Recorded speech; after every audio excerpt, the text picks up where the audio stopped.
il y a plein de choses qu'on n'arrive pas à comprendre. Alors je pense voilà, il y a des choses à dire, il y a toute une profondeur, mais il faut qu'on revienne la façon que le Seigneur mesure les temps. Il a créé les mois. Les mois, il n'a pas donné les mois 31 jours. Vous allez dans n'importe quel pays,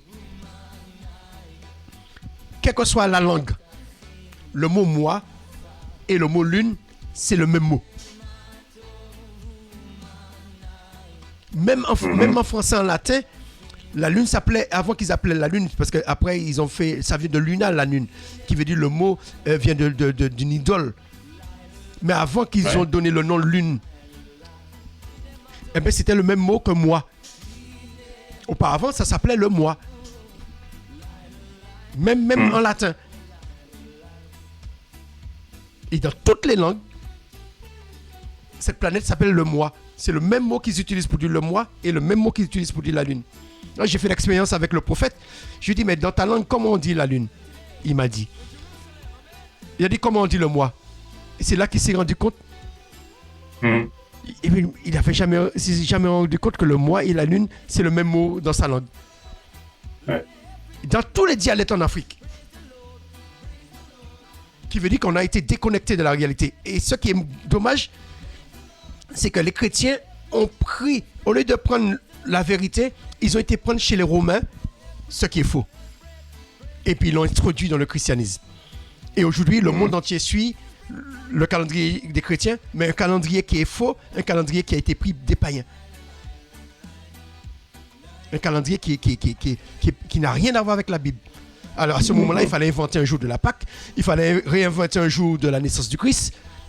Et je voulais vous rappeler, ce mois que nous trouvons le 6e mois, c'est ce mois-là que le Seigneur a visité Marie. Et lorsque vous comptez 9 mois plus tard, vous voyez qu'il est né le deuxième mois, le mois qui vient après le premier mois de l'année au printemps. Et lorsque vous comptez entre la vraie date de la Pentecôte et ce mois-là, vous retrouvez 40 jours, le jour qu'il a été présenté au temple. Qui veut dire qu'il y a plein de choses qui nous est cachées. C'est pas parce que le Saint-Esprit ne veut pas nous révéler, c'est parce que nous nous aveuglons avec nos doctrines de démons, avec nos mensonges. Comme nous voulons demeurer dans le mensonge, nous voulons rester attachés à notre doctrine. Eh bien, ça nous aveugle. Et notre esprit ne peut pas s'ouvrir. C'est pourquoi ce sont des doctrines de démons. Alors, nous avons le Saint-Esprit, nous devons nous débarrasser de cette doctrine de démons. Ça, c'est clair. Amen. Voilà, c'était mon coup de gueule. Je l'ai ressenti. Quoi? Qu'est-ce que tu as dit? Je l'ai ressenti. Et j'espère que les auditeurs l'ont ressenti aussi. Et j'espère que les pasteurs prendront conscience qu'il faut qu'on sorte de cela. Nous ne pouvons pas dire que Christ est la vérité et puis nous enseignons des mensonges aux gens.